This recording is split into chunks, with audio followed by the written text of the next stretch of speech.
All right, so John chapter 5. Okay.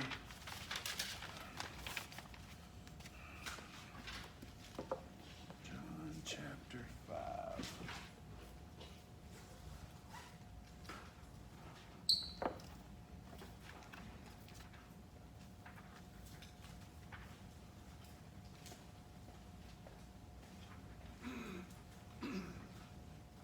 There it is.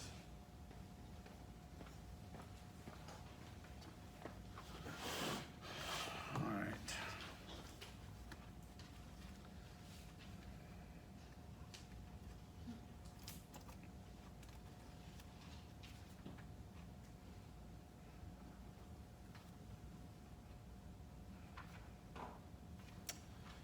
All right. So, tonight we are going to talk about following God's pattern of humility. So, you may want to just jot that down. We're going to talk about following God's pattern of humility. It is my opinion, and I just want to make sure that that's clear, that I feel like that in a lot of ways over time that the Christian life, if we want to call it that, or the gospel, okay? Because the gospel is not just missing hell, making heaven because of Jesus. I mean, that's a huge part of it, you know, what he's done, his death, burial, and resurrection. But I think it's much broader than that. I think it even encompasses the life that you and I have been given the privilege to enjoy now as children of God, as those who possess the very presence of God within us. So with that being said, I just feel like that the gospel in a lot of ways has been perverted. Okay, I honestly believe that if you got 100 people who profess to know Christ together and you ask them, what is really the Christian life all about? I honestly, in my opinion, you probably get 100 different answers. Okay? And my thing is that it shouldn't be perverted. And the reason it shouldn't be perverted is because God has given us a wonderful gift. Anybody know what that gift is? He's given us His Word. We actually have 4 Gospels that contain the life of the one who set the example for us. And that's Jesus. And so we know that when the guys like Paul and Peter and these guys came along, we know that they were aiming to follow that pattern laid before them.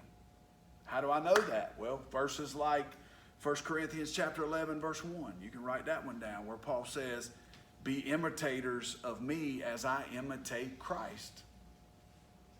Okay, so he was looking at the people he was ministering to and saying, hey, look, follow me, imitate me, mimic me.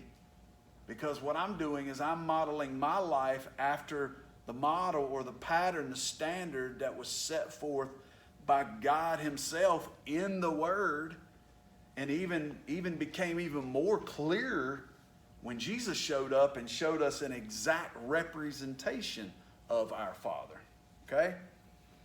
So there's really no reason that we should be running around with, you know, a perverted view of Christianity and what this life should all be about, because the pattern has been set for us. You know, God did that. So John chapter 15, I'm going to look specifically at verses 17 through 20. We've talked about these before. This falls on the heels of the healing of the lame man at the pool of Bethesda, okay? And so we're going to just begin now by reading these verses, okay? So John chapter 5, beginning at verse 17, okay? But he answered them, and he's talking to the Jews who were persecuting him. He answers them and he says, my Father is working until now, and I myself am working. So for this cause, therefore, the Jews were seeking all the more to kill him.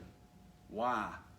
because he not only was breaking the Sabbath, well, at least in their minds he was, but we know he came along and fulfilled the law perfectly. So he didn't break the Sabbath. They thought he was, but he was really just kind of smashing. I don't know if you've ever, stepped on a bug before.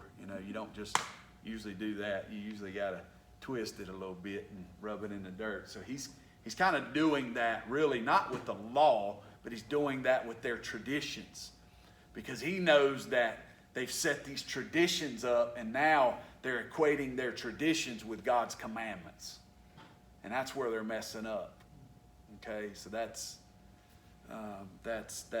happens. It happens even now, right, with all of us in some ways at times. But anyway, so not only was in their mind he's breaking the Sabbath, but he was also calling God his own Father. And thus he was making himself equal with God. So now you can kind of understand why it was so serious for them. Why do we have to destroy this man? Why do we have to take his life? Because he's claiming to actually be equal with God. Well, we know he wasn't lying. So if that's what he was communicating to them, then this is how Jesus taught. This is how he spoke.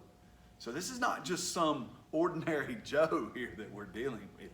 We're not just dealing with like just some good teacher or some good prophet here. We're talking about one who is equal with God. Okay? And you know that. But anyway, moving on. Verse 19. So Jesus answers and says to them, "Verily, verily, I say to you, the Son can do nothing of himself, unless it is something he sees the Father doing. For whatever the Father does, these things the Son also does in like manner. For the Father loves the Son, and he shows him all things that he himself is doing, and greater works than these will he show him, that you may marvel. But Jesus is claiming here to be acting like the Father. Okay? He is claiming to be acting like the Father. I want you to make note of those verses and go back and really hone in on those and consider them, meditate upon them. Because here's what I know to be true, okay? The Christian life is following Jesus as Jesus followed the Father. The Christian life is following Jesus as Jesus followed the Father. But the obvious question for me is, how do we really do that? How do we do that? And I feel like the things I'm going to share with you tonight have just brought some clarity to me. Now, I realize as I'm saying this, it might just kind of throw you all off, but this has really brought a lot of clarification to me about this idea of following God, following Jesus, being an imitator of God, and so forth and so on. So just bear with me as I kind of put it in this outline. Okay, so the first thing we want to talk about is the greatness of God. So kind of to build this case and to set forth this pattern that's been left to us, this pattern of humility, I've got to first emphasize the greatness of God. Or you could just write it down as the vastness of God. His name, he's known as Jehovah. Okay? He's known as Jehovah. Does anybody know what Jehovah means? That Hebrew name. What does that name mean?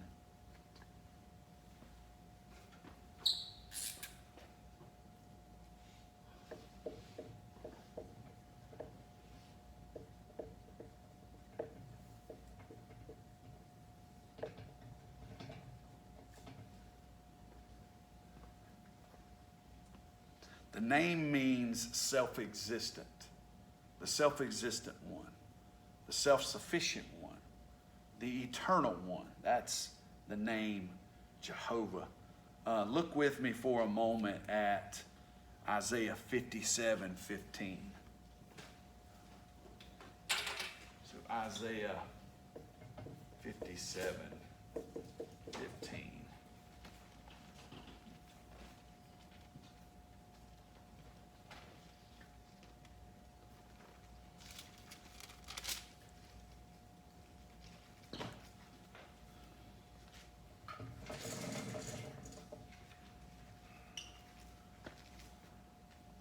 So look here as we think about the vastness or the greatness of God. Isaiah said here, "For thus says the high and lofty one." The one who what? What does it say there?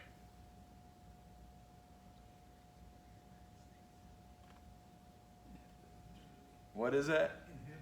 The one who inhabits eternity, whose name is holy. I dwell in the high and holy place with him who has a contrite and humble spirit, to revive the spirit of the humble and to revive the heart of the contrite ones. But he is known as the high and lofty one. And we are told, okay, as his creation, to lift him up high and give him the honor and the glory that he deserves. We're told that he inhabits eternity. Anybody want to take a stab? What in the world does it mean that God inhabits eternity?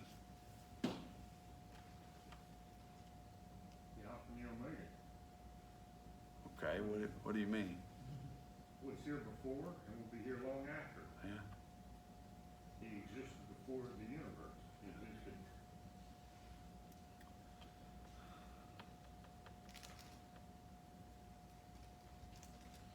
He is given the name that is holy. What does holy mean? What does it mean for something to be holy? It's what?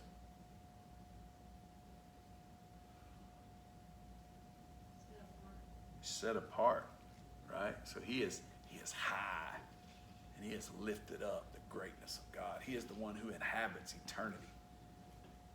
Can anyone who is created come along and declare that, hey, I inhabit eternity? Absolutely not. Only God holds that, right? I mean, he's a big God, a great God. Wow, he's given the name holy because he's totally set apart.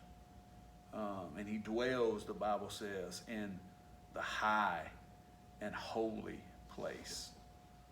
But then it's kind of interesting because you have this great God, this high and lofty one, but it also says he dwells with him who has a contrite and humble spirit. Right? So it's funny how this high and holy God is willing to reduce himself and dwell with us. Right? Come to the speck of dust, in a sense, from this high and lofty place. Habakkuk chapter 3, verse 6. You can write that one down. Habakkuk 3, verse 6.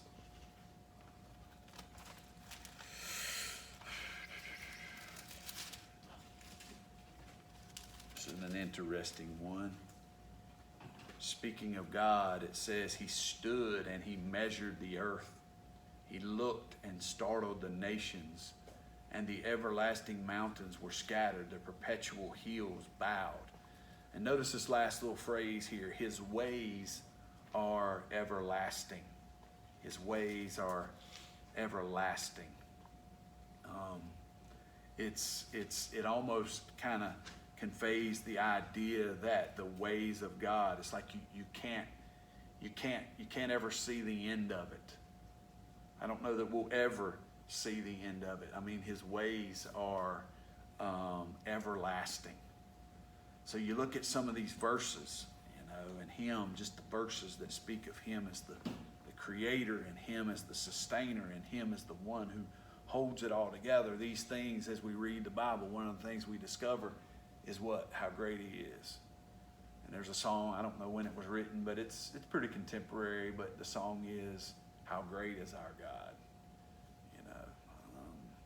And he definitely is amazingly great and vast. And so, as we consider that, as we think about that, it's important to remember it, because it helps us see how great or how amazing how amazingly he humbled himself. Okay, so number 2, I just want to talk. I want to talk about how he humbled himself.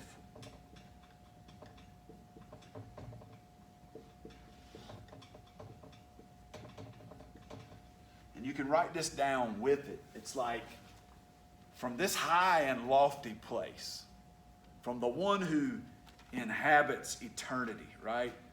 The one who's given the name holy, because there is none like him. There is none in any way close to being equal with him, right? So from this high and lofty position, what does God do? What would you do with that position? What would you be doing right now from this position? How many people would be wiped out if you had this position? And I'm including myself. Okay? So God is great. Okay? But from this place, all right, what does he do? Okay? What does he demonstrate about himself?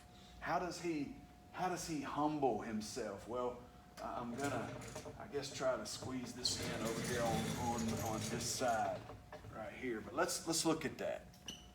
Okay? Now, this is an interesting one. Number one, and this is all connected here.